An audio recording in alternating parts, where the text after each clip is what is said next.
Melchizedek's heart had grown heavy with worry. Days had stretched on without any word from his family, and even amidst his tireless efforts coordinating relief on the ravaged ground, that persistent ache of loss shadowed every decision. His thoughts were a constant tug-of-war between the duty to lead and the desperate hope that his loved ones were safe. That fateful morning, as Melchizedek navigated the corridors of Jebus's military headquarters, the earth whispered its unrest. A subtle tremor shook the floor beneath him, a delicate reminder that even the ground was troubled. Though no immediate damage was seen, the occurrence set off a chain reaction of anxiety. The whole time of this devastating interstellar conflict had ripped through the whole Celestial Confederation and Magellan Cloud, leaving scars both physical and emotional. As Supreme Fleet Commander, Melchizedek had shouldered the responsibility of defending the Celestial Confederation, of offering hope to his people. But every triumph felt bittersweet, tinged with the ever-present ache of loss. Hours later, another tremor echoed through the stronghold, mirroring the first. As night draped the sky, a third tremor gently disturbed the silence, its recurrence a silent drumbeat of a growing, unseen force. By dawn, the urgency of the situation could no longer be ignored. Melchizedek was summoned to a high-stakes meeting.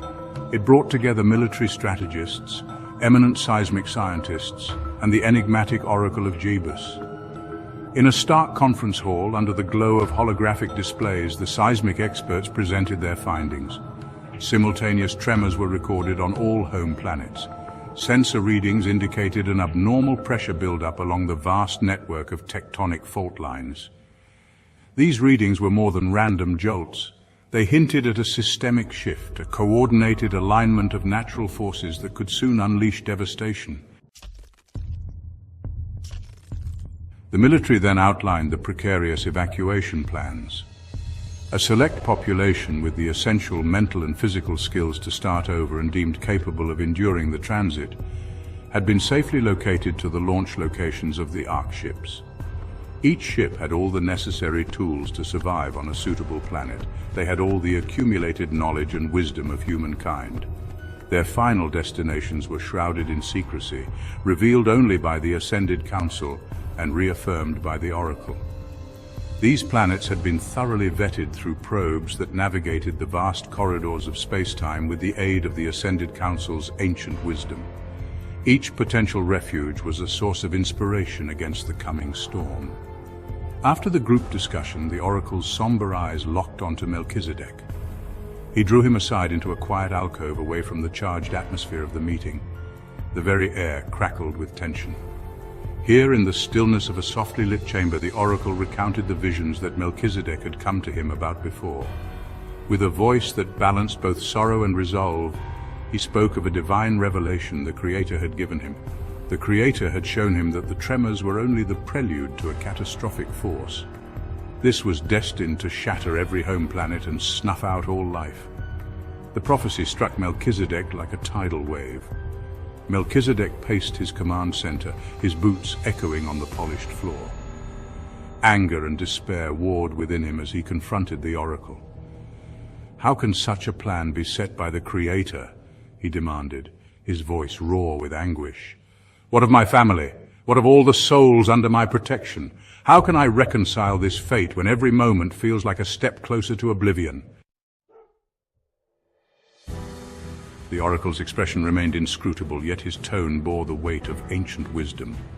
The Creator's methods transcend our understanding. The truth of his designs lies beyond what we can grasp with our mortal senses. We must cling to faith, even when the path is shrouded in darkness.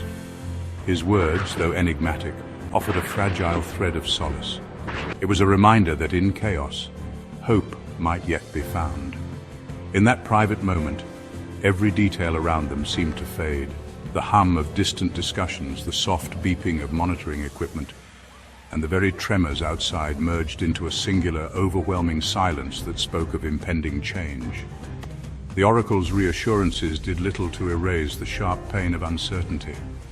Melchizedek's mind raced with memories of laughter, all the shared meals and tender moments with his family. Now all would be possibly swallowed by the darkness foretold by the vision. Regaining his composure, Melchizedek rejoined the reconvened meeting. Melchizedek felt a chill run down his spine. This was unprecedented, beyond anything they had ever encountered. The room now imbued with a gravity that transcended scientific data and military protocols. It pulsed with the collective dread and resolve of its occupants. Plans were meticulously re-examined, evacuation routes recalculated with an urgency that belied their previous precision.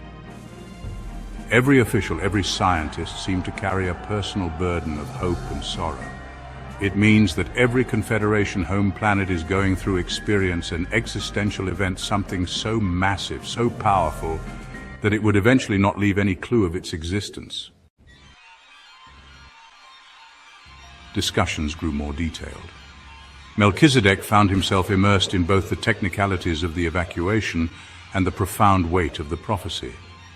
He observed as military officers scrutinized the trajectories of the Ark ships, their faces etched with determination and worry. Scientists pointed to real-time graphs and fault line models. They attempted to predict the moment when pressure would reach its breaking point. But its trajectory is unlike anything we've ever observed. Amid this were a flurry of calculations and contingency plans. "How long do we have?" Melchizedek asked, pushing down the despair that threatened to engulf him. "Based on the current rate of the tremors, we estimate..." The scientist paused, her gaze meeting Melchizedek's. "Less than 2 weeks, sir. 2 weeks to evacuate an entire planet." It was an impossible task, a logistical nightmare. And yet, Melchizedek knew they had no options. He had sworn to protect his people. The oracle's earlier words echoed in Melchizedek's mind, a constant reminder that faith was the final frontier in the battle against despair. "Prepare our fleet to accompany the Ark ships for evacuation," he ordered, his voice ringing with authority. He ordered the transferring of Starforge personnel to the ship that would accompany the Ark ship, assigned to the tribe or clan they belonged to as much as possible, while still meeting operational requirements. In the quiet interludes between strategy sessions, as the low hum of emergency communications and tactical discussions ebbed into silence, Melchizedek found himself alone with his thoughts. In those fleeting moments, his mind would wander to a memory of simpler times, a warm hearth, gentle laughter echoing through a sunlit room, and the joyful chatter of family gathered around a modest dinner table. Each memory glowed like a candle in the encroaching darkness, a vivid reminder of what was at stake. He saw his loved ones clearly, their eyes filled with hope and their smiles radiant despite hardship. In his heart, he vowed that every sacrifice made, every risk taken in these tumultuous times, would honor the legacy of that love, even if it meant enduring a future marred by loss. The weight of the prophecy pressed heavily upon him, yet within that burden lay an undeniable spark, a chance for rebirth, for renewal even amid cataclysm. The Creator's inscrutable designs, though they had orchestrated this cosmic trial, also hinted at the possibility of a transformative future. The threads of destiny are in motion. Melchizedek imagined a time when the echoes of destruction would be replaced by the harmonies of new beginnings, and from the remnants of a shattered past, a resilient hope would emerge. His determination deepened, forged by the conviction that every tremor, every sigh of the earth was not just a harbinger of despair, but also an invitation to rebuild, to reimagine, and to renew the very essence of life. As the long hours of the day wore on, Melchizedek's dual roles became ever more intertwined. At the forefront, he was the unyielding leader, a strategist meticulously charting the course for salvation. He didn't know what the future held. He stood among military brass and scientific minds, his steady presence a silent command that steadied trembling hearts. Every calculation was a prayer for survival, every adjustment in the evacuation plan an act of defiance against fate. Yet beneath that mantle of command lay a man who was still a father and a friend, a soul battered by uncertainty, but buoyed by memories of love and the tender bonds that had shaped his existence. Between sessions, as he pored over holographic maps of fault lines and starlit routes to unknown sanctuaries, Melchizedek would pause to whisper quiet words, a mantra to keep hope alive. He recalled the gentle cadence of his child's laughter, the reassuring touch of a hand long held in comfort, and the silent promises made in moments of shared vulnerability. Each recollection fueled his resolve, intertwining personal grief with a steadfast commitment to the countless lives that depended on his leadership. In the midst of chaos, where every tremor threatened to unravel the fabric of reality, Melchizedek's spirit shone as a beacon in the darkness. His belief in the Creator's mysterious plan, though it came with its share of pain and uncertainty, was the very force that propelled him forward. It was a belief that even the most catastrophic events could be transcended by the indomitable human spirit, a spirit that clung to hope with relentless tenacity. With every measured step, every decisive order, he became both the architect of salvation and the guardian of memory, guiding those around him toward a destiny where sorrow might give way to the quiet promise of renewal.